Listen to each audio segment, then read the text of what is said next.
नमस्कार प्रिय साथियों, स्वागत है आप सभी का परीक्षा कैंपस के ऑनलाइन प्लेटफॉर्म पर। आज हम अपने असिस्टेंट प्रोफेसर का जो हमारा प्रैक्टिस सेशन चल रहा है उसके आज छठवें प्रैक्टिस सेशन को देखेंगे हम इसमें कौन कौन से ऐसे महत्वपूर्ण प्रश्न हैं जो आपकी परीक्षा में पूछे जाते हैं या जिनके पूछे जाने की संभावना है। यह प्रैक्टिस सेट जितना असिस्टेंट प्रोफेसर के लिए उपयोगी है उतना ही जो पीसीएस का एग्जाम होता है और आरओ के लिए भी उपयोगी है, क्योंकि प्रश्नों की जो प्रकृति है लगभग कमोबेश थोड़ा बहुत अंतर के साथ वही होता है जो प्रश्न पीसीएस में पूछे जाते हैं या फिर असिस्टेंट प्रोफेसर में पूछे जाते हैं।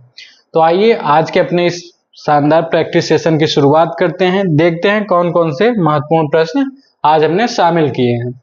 पहला प्रश्न है हमारा, प्रसिद्ध ठुमरी गायिका गिरिजा देवी का जन्म किस शहर में हुआ था? यह उत्तर प्रदेश के जीएस से संबंधित प्रश्न है। उत्तर प्रदेश का जो पीसीएस या आरओ एग्जाम होता है अक्सर उसमें ऐसे प्रश्न पूछे जाते हैं। हमारे पहला ऑप्शन है ए लखनऊ, बी अलीगढ़, सी मुरादाबाद, डी वाराणसी।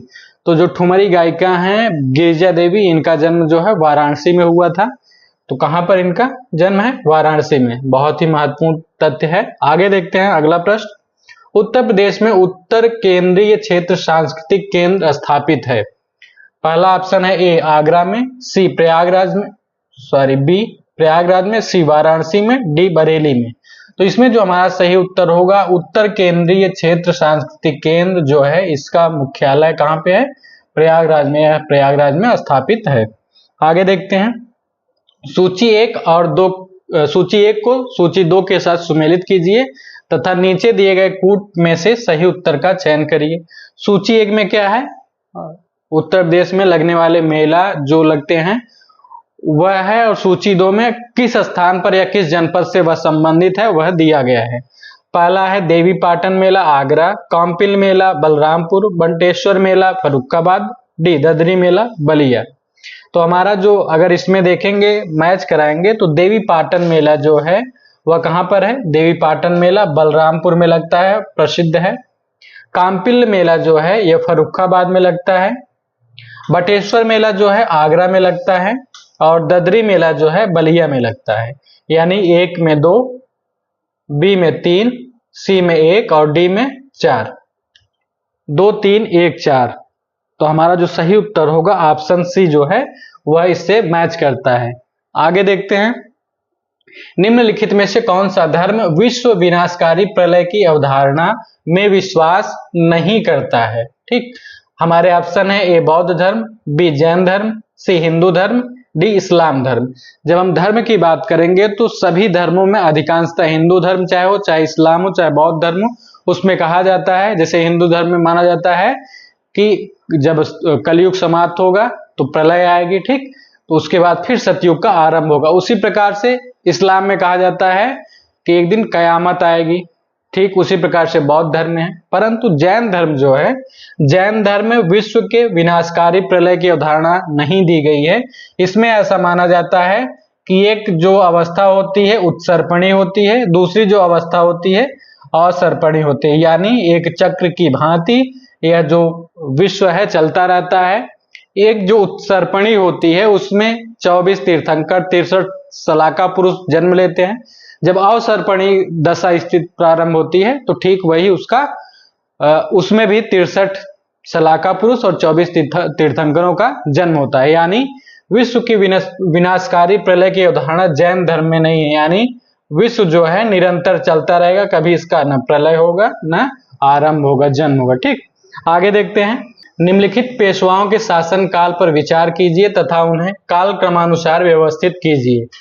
ए बालाजी विश्वनाथ, दूसरा बाजीराव, तीसरा नारायण राव, चौथा माधवराव। यानी जो पेशवाओं का समय है वह दिया गया है, कौन से पेशवा किस क्रम में है, यानी पहले कौन है उसके बाद कौन शासन काल उनका रहा है। हमारे जो ऑप्शन है ए 1 2 4 3, बी 1 3 2 4, सी 2 1 4 3, डी 1 2 3 4। तो सबसे पहले जो पेशवा हैं बालाजी विश्वनाथ, दूसरे हैं बाजीराव, तीसरे हैं माधवराव और चौथे हैं नारायण। जो ऑप्शन दिया गया है पहला, दूसरा, चौथा, तीसरा। तो हमारा जो सही उत्तर होगा 1 2 4 3, 1 2 4 3। अगर हम बालाजी विश्वनाथ के समय की बात करेंगे 1713 से 1720 तक इनका 1720 तक इनका समय है। बाजीराव का 1720 से 1740 तक है। कब? 1720 से 1740 तक है। अगर माधवराव की बात करेंगे 1772 से लेकर के 73 के बीच में है। और नारायण राव और माधवराव का जो समय काल है 1761 से 1761 से लेकर के 1772 तक है। ठीक, 1761 से लेकर के 1772 तक इनका समय है। आगे देखते हैं, निम्नलिखित में से कौन सा एक सही सुमेलित है?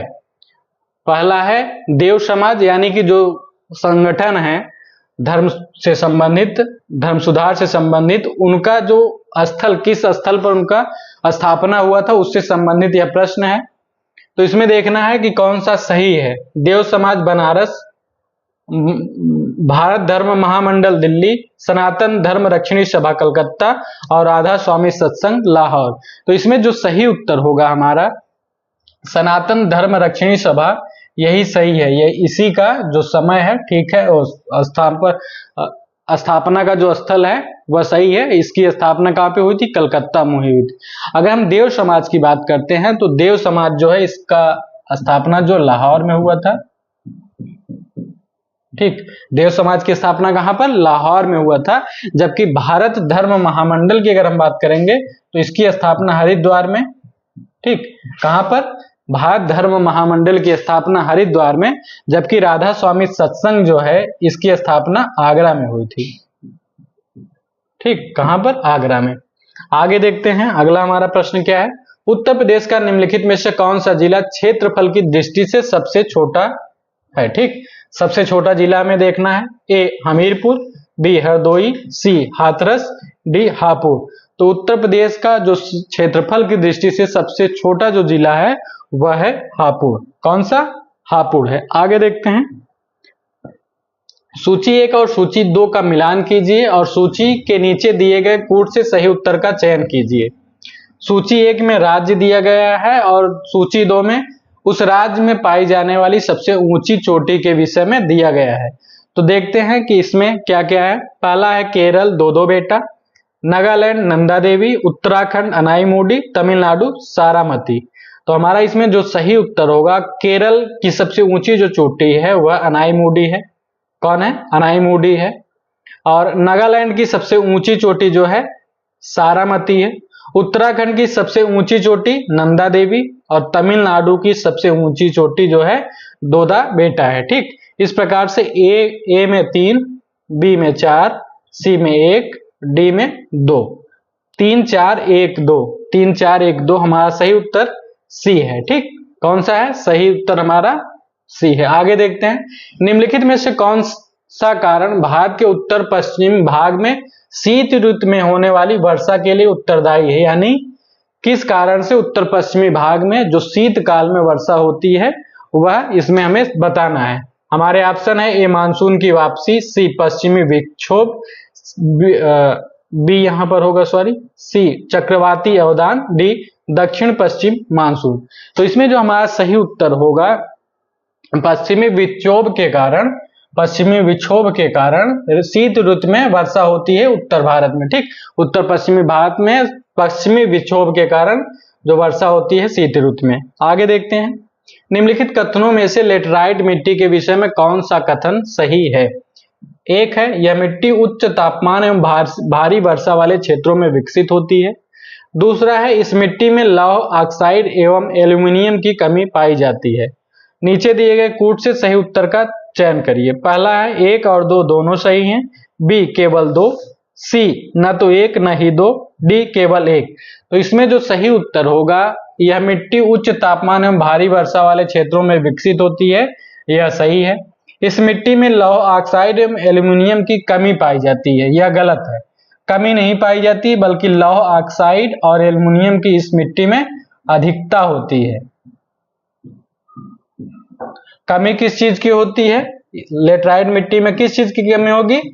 ह्यूमस की कमी होगी। ह्यूमस की कमी होगी, चूना की कमी होगी, नाइट्रोजन की कमी होगी। ठीक, इस मिट्टी में ह्यूमस, चूना और नाइट्रोजन की कमी पाई जाती है। ठीक, साथ ही साथ इसमें पोटास की भी कमी पाई जाती है। ठीक, तो लौह ऑक्साइड एवं एल्यूमिनियम की अधिकता होती है। इस प्रकार से हमारा जो सही उत्तर होगा, केवल एक इसमें सही है।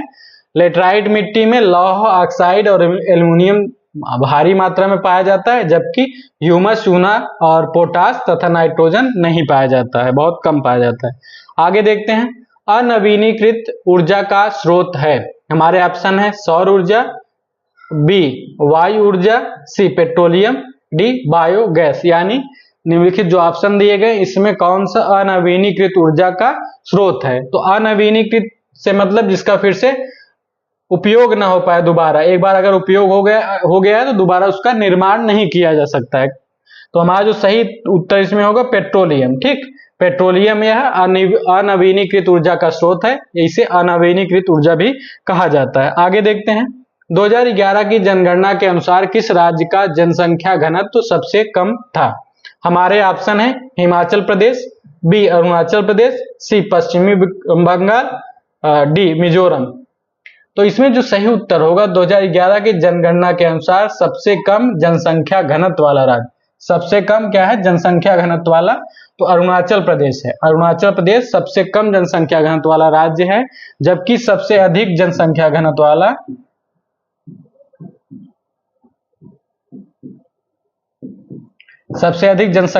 वाला राज्य कौन सा है? बिहार। ठीक, आगे देखते हैं, सूची 1 और 2 से सुमेलित कीजिए तथा सूचियों के नीचे दिए गए कूट से सही उत्तर का चयन करिए।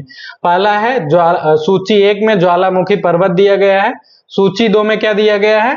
उससे संबंधित देश दिए गए हैं। तो माउंट रेनर, माउंट एटना, माउंट पेरिकुटिन और माउंट एम्पो। तो देखते हैं, जो माउंट रेनर है यह कहां पर है? यह यूएसए में पाया जाता है। माउंट एटना जो है यह इटली में पाया जाता है। माउंट पेरिकुटिन जो है यह मैक्सिको में पाया जाता है, जबकि माउंट एपो जो है फिलीपींस में पाया जाता है। तो इस प्रकार से ए में 4, बी में 1, सी में 2, डी में 3, 4 1 2 3, 4 1 2 3। तो हमारा जो सही उत्तर होगा बी सही उत्तर होगा इसमें। ठीक, आगे देखते हैं, संयुक्त राज्य अमेरिका तथा मैक्सिको के बीच सीमा पर स्थित नदी का नाम, यानी कौन सी नदी है जो संयुक्त राज्य अमेरिका और मैक्सिमो की सीमा पर अवस्थित है? तो इसमें हमारे ऑप्शन है ए कोलोरेडो, बी अमेजन, सी मैसिसिपी, डी रियो ग्रांडे। तो हमारा जो सही उत्तर होगा रियो ग्रांडे जो नदी है यह संयुक्त राज्य अमेरिका और मैक्सिको की सीमा पर स्थित है। कहां पर? संयुक्त राज्य अमेरिका और मैक्सिको की सीमा पर। आगे देखते हैं, निम्नलिखित में से कौन सही सुमेलित नहीं है? ए विश्व पर्यावरण दिवस 5 जून, बी पृथ्वी दिवस 22 अप्रैल, सी तंबाकू निषेध दिवस 5 मई, डी ओजोन दिवस 16 सितंबर। तो विश्व पर्यावरण दिवस जो है 5 जून को मनाया जाता है, यह सही है। पृथ्वी दिवस 22 अप्रैल को मनाया जाता है, यह भी सही है। तंबाकू निषेध दिवस जो है यह 5 मई को नहीं मनाया जाता बल्कि 31 मई को मनाया जाता है। 31 मई को मनाया जाता है, यानी यही गलत है। तो इस प्रकार सही सुमेलित नहीं है, सही उत्तर हमारा सी होगा। ठीक, आगे देखते हैं, भारत का प्रथम national centre for marine biodiversity NCMB स्थित है। हमारे ऑप्शन है ए भावनगर में, बी मुंबई में, सी पुडुचेरी में, डी जामनगर में। तो भारत का जो प्रथम national centre for marine biodiversity है यह कहां पर है? यह जामनगर में है। ठीक, कहां पर स्थित है? जामनगर में। आगे देखते हैं, भारत सरकार द्वारा पर्यावरण का परिरक्षण संरक्षण अधिनियम कब पारित हुआ? यानी पर्यावरण परिरक्षण संरक्षण अधिनियम कब पारित हुआ था? ऑप्शन क्या है हमारे पास? 1971 में, बी 1974 में, सी 1981 में, डी 1986 में। तो पर्यावरण संरक्षण अधिनियम जो है 1986 में पारित हुआ था। हमारा सही उत्तर क्या है? डी 1986 में। आगे देखते हैं, राष्ट्रीय स्वच्छ वायु कार्यक्रम केंद्र सरकार द्वारा किस वर्ष प्रारंभ किया गया? हमारे ऑप्शन है ए 2018, बी 2017, सी 2020, डी 2019। तो जो राष्ट्रीय स्वच्छ वायु कार्यक्रम है इसकी स्थापना कब हुई थी? 2019 में। आगे देखते हैं, हरित गृह प्रभाव क्या है? हरित गृह प्रभाव क्या है? हमारे ऑप्शन है ए वैश्विक ताप में वृद्धि, बी वैश्विक ताप में कमी, सी सागर जल के ताप में वृद्धि, डी नदियों में झीलों के ताप में वृद्धि। तो जो वैश्विक हरित गृह प्रभाव है यह वैश्विक ताप में वृद्धि को दर्शाता है। किसको? वैश्विक ताप में वृद्धि को ही हरित गृह प्रभाव के रूप में जाना जाता है। तो वैश्विक ताप में कमी, तो यह तो गलत ही है। सागर के जल के ताप में वृद्धि, तो वैश्विक तापमान जब बढ़ता है तो सागर के जल भी जो तापमान है जल का वह भी बढ़ेगा, साथ ही साथ में नदियों और झीलों के उसमें जल में तापमान में उसके वृद्धि होगी। तो जो दोनों हैं वह वैश्विक तापमान के अंतर्गत ही आ जाएंगे। यह जो दोनों हैं वैश्विक ताप में वृद्धि के अंतर्गत ही आएंगे, इसलिए जो सबसे सही उत्तर होगा वैश्विक ताप में वृद्धि, यानी ये हमारा सही उत्तर है।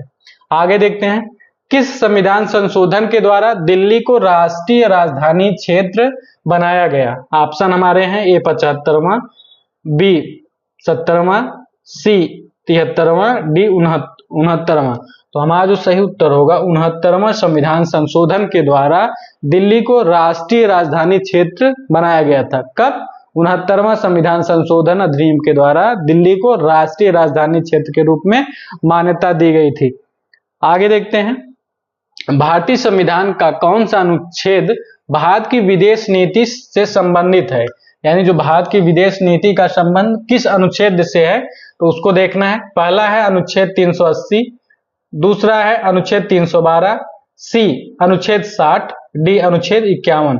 तो जो भारत का संविधान है उसके अनुच्छेद 51 में भारत की विदेश नीति से संबंधित प्रावधान किए गए हैं। ठीक, अनुच्छेद 51 में। आगे देखते हैं, संसद में उत्तर प्रदेश के प्रतिनिधित्व के संदर्भ में निम्नलिखित कथनों में से कौन सा सही है?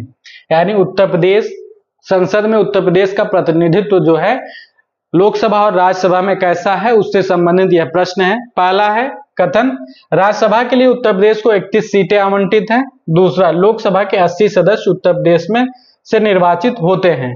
तो राज्यसभा के लिए उत्तर प्रदेश से 31 सीटें आवंटित है, यह सही है। दूसरा है लोकसभा के 80 सदस्य उत्तर प्रदेश से निर्वाचित होते, यानी लोकसभा की जो सीटों की संख्या अगर हम बात करेंगे तो उत्तर प्रदेश में सर्वाधिक है। कितनी है? 80 सीटें उत्तर प्रदेश की हैं। तो इस प्रकार से दूसरा कथन भी सही है।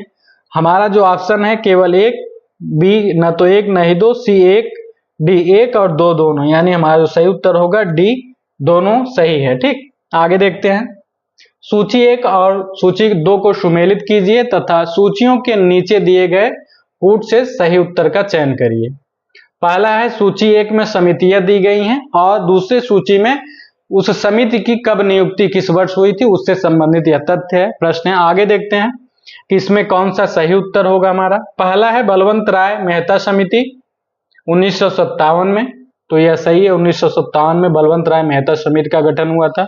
अशोक मेहता समिति 1977 में, यह भी सही है। अशोक मेहता समिति का जो गठन 1977 में हुआ। एल.एम. सिंघवी समिति जो है इसका भी गठन 1986 में हुआ। पी.के. थुंगन समिति इसका भी गठन 1988 में हुआ। तो इस प्रकार से 1, 2, 3, 4 जो होगा ऑप्शन वही हमारा सही होगा। 1, 2, 3, 4। तो हमारा जो सही उत्तर होगा बी इसमें हमारा सही उत्तर है। ठीक, बलवंत राय मेहता समिति 1957 में, अशोक मेहता समिति 1977 में, एल.एम. सिंघवी समिति 1986 में, पी.के. थुंगन समिति जो है वह 1988 में इसका गठन हुआ था। आगे देखते हैं, रियो शिखर सम्मेलन 1992 का एजेंडा 21 संबंधित है। पहला है ए ओजोन परत के संरक्षण से, बी पर्यावरण शिक्षा से, सी सतत विकास से, डी प्रदूषक भुगतान सिद्धांत से। तो जो एजेंडा 21 है रियो शिखर सम्मेलन 1992 का, इसका संबंध सतत विकास से है। ठीक, सतत विकास से इसका संबंध है। आगे देखते हैं, लॉरेंज वक्र मापने में प्रमुख सहायक होता है, यानी लॉरेंज वक्र का प्रयोग क्या मापने में इसका प्रयोग होता है। तो देखते हैं क्या है। पहला है गरीबी, बी बेरोजगारी, सी आय असमानता, डी कोई नहीं। तो जो लॉरेंज वक्र होता है इसका जो मापन किसमें होता है, आय असमानता मापने में लॉरेंज वक्र का प्रयोग किया जाता है। इस प्रकार से जो सही उत्तर हमारा है सी है। आगे देखते हैं, टाक TAK-003 क्या है। पहला है ए मलेरिया की वैक्सीन, बी शनि पर भेजा गया कृत्रिम उपग्रह का नाम, सी डेंगू की वैक्सीन, डी मंगल ग्रह का कृत्रिम उपग्रह। तो जो टाक 003 है यह क्या है, डेंगू की नई वैक्सीन है। डेंगू की नई वैक्सीन है। बनाया किसने है, तो बनाया इसने है, जो बनाने वाला देश है वह है जापान। जापान ने टाक TAK-003 का निर्माण किया है, जो डेंगू की एक वैक्सीन है। आगे देखते हैं, हाल ही में किस देश ने मिनटमैन 3 बैलिस्टिक मिसाइल का सफल परीक्षण किया है। यानी कौन सा देश है जिसने मिनटमैन 3 बैलिस्टिक मिसाइल का सफल परीक्षण किया है। पहला है जापान, बी उत्तर कोरिया, सी अमेरिका, डी रूस। तो मिनटमैन 3 जो बैलिस्टिक मिसाइल है इसका सफल परीक्षण अमेरिका ने किया है। ठीक, मिनटमैन 3 बैलिस्टिक मिसाइल का संबंध किससे है, अमेरिका से है। विश्व के पहले जटायु संरक्षण प्रजनन केंद्र की स्थापना कहाँ की जा रही है। क्या है प्रश्न, विश्व के पहले जटायु संरक्षण और प्रजनन केंद्र। पहला ऑप्शन है ए मिर्जापुर, बी सोनभद्र, सी बहराइच, डी महाराजगंज। तो जो विश्व का पहला जटायु संरक्षण और प्रजनन केंद्र है इसकी स्थापना उत्तर प्रदेश के महाराजगंज में की जा रही है। और जटायु की किस प्रजाति का संरक्षण होगा, तो जो एशियाई गिद्ध है, एशियाई राजा गिद्ध जिसे कहा जाता है, इसी को रेड हेड गिद्ध कहा जाता है। यानी जो लाल गर्दन वाला, लाल सिर वाला होता है गिद्ध, उसको, या फिर इसी को पांडिचेरी गिद्ध भी कहा जाता है। ठीक, यानी लाल सिर वाला गिद्ध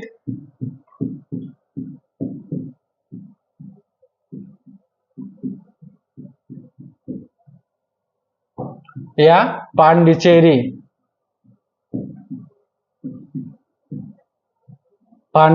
गिद्ध, या फिर एशियाई राजा।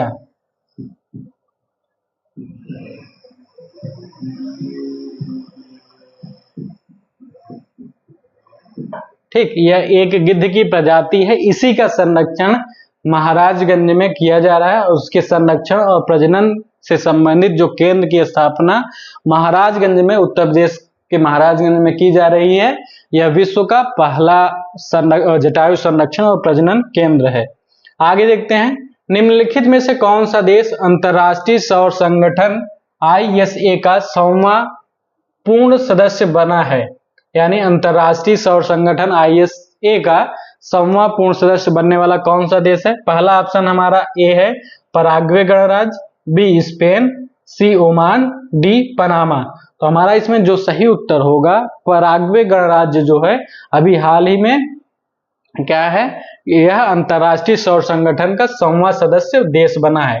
ठीक, कौन सा, पराग्वे गणराज्य अंतरराष्ट्रीय सौर संगठन का 100वां सदस्य देश बना है। जबकि स्पेन क्या है, यह 99वां है। ठीक, 99वां सदस्य देश है। और जो पनामा है यह 98वां सदस्य देश बना है। ठीक, आगे देखते हैं, आज का हमारा आखिरी प्रश्न क्या है, प्रोजेक्ट परी PARI से संबंधित निम्नलिखित कथनों में से कौन सा या से कथन सही है। पहला है, यह संस्कृति मंत्रालय द्वारा विश्व धरोहर समिति के 46वें सत्र में भारत मंडपम में आयोजित किया गया। दूसरा है, इसको ललित कला अकादमी और राष्ट्रीय आधुनिक कला गैलरी द्वारा क्रियान्वित किया गया है। बहुत ही महत्वपूर्ण प्रश्न है।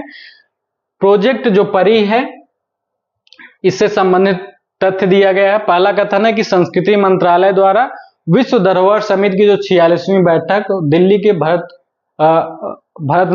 मंडपम में हुई है, वहां पर यह आयोजित किया गया था। दूसरा क्या कथन है, इसमें कहा गया कि इसका क्रियान्वयन जो संस्था है, कौन कौन सी 2 संस्थाएं हैं, ललित कला अकादमी और राष्ट्रीय आधुनिक कला गैलरी, यह दोनों संस्थान मिलकर के इसका क्रियान्वयन कर रहे हैं। तो हमारा जो सही उत्तर होगा सी, दोनों। तो इस प्रकार से कथन 1 और कथन 2 दोनों सही है। ठीक, तो यह आज का हमारा आखिरी प्रश्न था। आशा करता हूं प्रश्न आपको पसंद आए होंगे। तो आपसे एक निवेदन है, हमारे वीडियोस को लाइक करिए, शेयर करिए अपने दोस्तों के साथ और हमारे चैनल को सब्सक्राइब करिए। मिलते हैं आपसे अगले वीडियो में, तब तक के लिए धन्यवाद।